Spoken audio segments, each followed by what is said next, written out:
How can I conduct a keyword gap analysis to find the keywords my competitors are ranking for, but I'm not?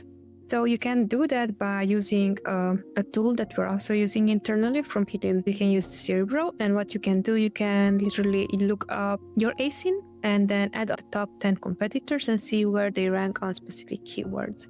And that would be a really good way for you to see which are the keywords that they are ranking on. Very important. There are several factors why they might be ranking on them. Maybe they added that into their SEO, and that's why organically it shows that they are more like the ranking is more boosted. Maybe people are looking for those keywords and they're finding their product. So I would look into what are the most relevant keywords that they are ranking on that I am not, but 100% describing the product. Those are things that I would be prioritizing first.